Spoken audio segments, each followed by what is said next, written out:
Welcome to the Dental Brief, the world's direct, right-to-the-point podcast produced to get you the information you need to learn and grow your practice.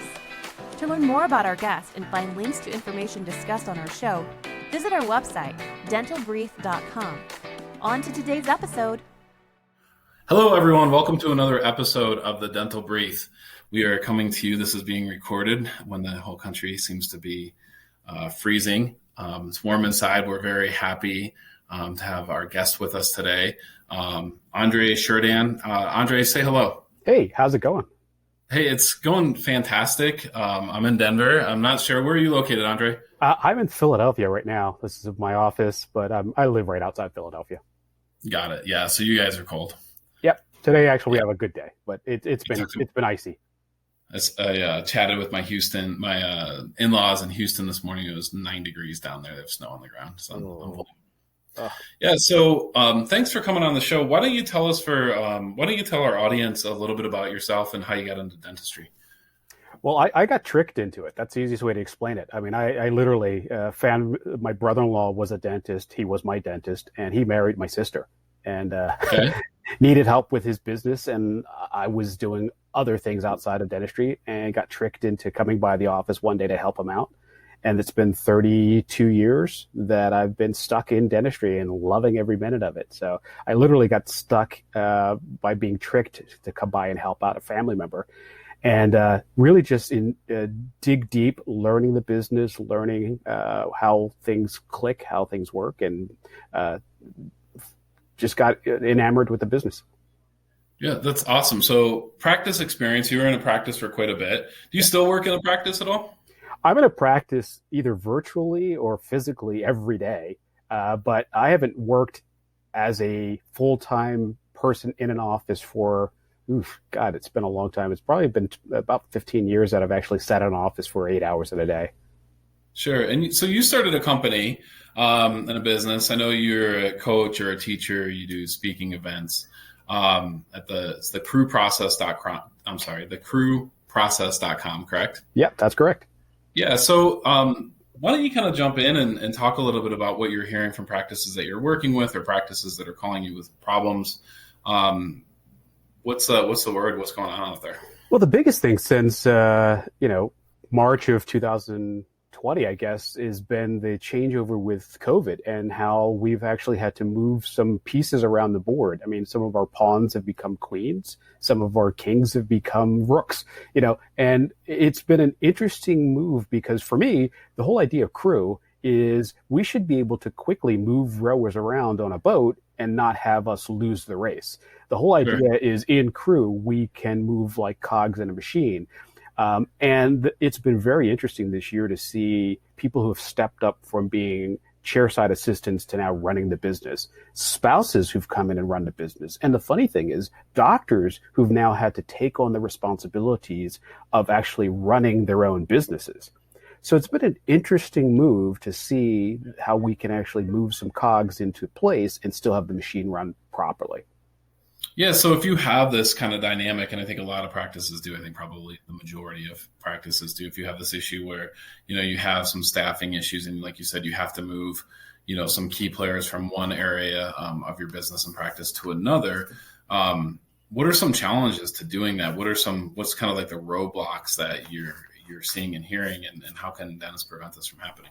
The primary roadblock are really processes, and processes are SOP, standard operating procedures, having things in place so that if you do lose or change a team member, there are clear guidelines that should be put into place. For me, one of my fortes is practice management software, and seeing so many people who use practice management software are kind of like a recipe box. It's just information in a box that you pull out when you need to make an apple pie. Well, That's not good process. You should have a process that, no matter if grandmom's around or not, there's enough nutmeg that goes into that pie.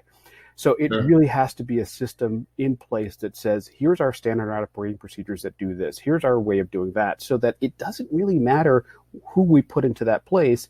The process sustains, I always think, Yeah. hey, as much as I fly, I should be able to fly this plane just because there's so many manuals and everything else. I assume I could fly it. I doubt that I could, but I could assume, if they ever called, is there anybody who could fly a plane? I'll just walk up and say, I think I can do it. There should be processes in place to make those things happen. And I saw a lot of that not happening during this virus that we're living through. So, my experience in practice software, and I'm sure some are better than others, and you have a lot of experience with that. I'm sure you could give some great insight to our audience on that. But my experience is one thing is the same with all of them: garbage in, garbage out, right? Yep. So if you're in, and I will tell you this too, and I'm always trying to grow myself and in my business and my company. What I do today, we have a CRM, which is very similar to practice management software where we keep track of everything. And I'm always the weakest link. Me as the leader of the business, I'm always the worst at, or I should say maybe the best at putting garbage in, meaning, I'm not following those processes. So Yep. What advice would you give our dentists when they know that, hey, they are one of the problems here and they're not using it the way that they should, or even with the process that they set up, how can they get better there? I'm the guy who's always teaching in parables or examples, and I always talk about, my son's name is Aaron.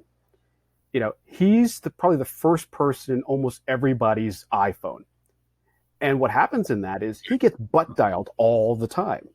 Right. That's funny. The issue with that is, we go to look for Aaron and we can't find Aaron because we don't have the last name in there. So like you said, garbage in, garbage out. I always use that as an example. And the frustration is now I get to the point where a lot of the doctors who I talk to during this process, are ready to sell. Well, again, they can't sell because there's so much bad data in their system. They've got active patients who haven't been active in 100 years. There's all kinds of bad data that goes in. So I always just lead by example and saying, hey, here's the issue. If we don't do this, we can't get that. Right. Something that just came out recently in practice management software, or actually in insurance. If you don't have good clinical notes, don't expect to get paid for a claim, because now they're not accepting narratives. They only want to take your progress notes. So Bad progress notes, no payment. You might as well just have a charity, Sure. So again, garbage in, garbage out in every area of the practice. Yeah, and I'll sneak a little tidbit in there from my area of expertise. One of the things that I see that's always weak is the amount of email addresses and updated physical addresses that dentists have for patients. If you got 4,000 patients or 5,000, or talk about a practice that's ready to sell, they've probably seen 40, 50,000 people over a 25-year career.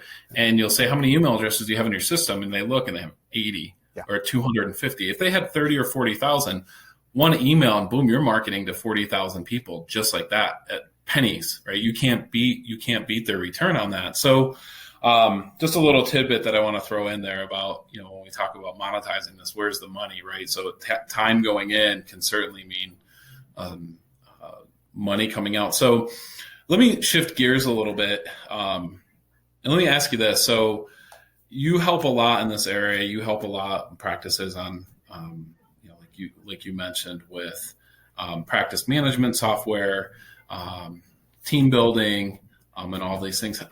Tell me, there's quite a few people who do what you do, or I should say that are in the niche that you're in. Maybe they don't do what you do. How should they go about vetting someone to help them with these types of issues and put these processes in place? I think it's the same as any technology. And I think that, I'm putting that in quotes, it's be ready to hire quickly and fire quickly. Don't hire somebody who you're going to have this long-term relationship with that you're not going to get something out of. I'm big on, I love my Samsung phone because it updates pretty frequently. I don't expect it to be perfect. I expect it to be good for what I need it today, and then update for my future needs. So, when you look at these processes, look at them and then test to find out if they're going to work. If you hire somebody, see if it works. Hire a marketing company, see if it works. For me, perfect example, I just talked to somebody about updating email addresses. And then when I reviewed what they were doing in the office, what they were doing was saying, has anything changed, Patrick? Well, you don't know what you told me the last time you were here, especially if it was a year and a half ago. So they weren't gathering information because they kept just saying, again, bad process. has anything changed? Yeah. No. So that was a big part of it, is looking at this process and finding out a month later, a week later, whatever it is, to say, is my process actually working? Sure. And doing it Yeah, effectively. I think that makes a lot of sense. And you're 100% right. It is kind of funny if you think about it, some of those little terms that we use is, has anything changed? You should just tell them everything that's different in the last 6 months since you've seen them. Yeah. Right? 45 minutes later, I'm sure that they would go, is your address, phone number, insurance, and email address the same? Yeah. And I'm so OCD. I would say, hey, Patrick, are you still spelling your name with a P? That's how much I really want the information. Repeat it to her. What's it hurt to ask them what their email address is? Exactly. Right. I mean, they change, and, they change often, believe it or not. So, hey, Andre, I want to thank you so much for coming back or coming on the podcast today. I want to encourage our audience to check out your website, thecrewprocess.com. Great way, easy chat bot there to get in touch with you on the site. Thank you so much for coming in. It's my pleasure. Thank you for joining us on today's episode. Did you know you can weigh in on today's topic on Facebook? Search The Dental Brief on Facebook or visit our website, dentalbrief.com, and just follow the link. We look forward to having you join us again on another episode of The Dental Brief.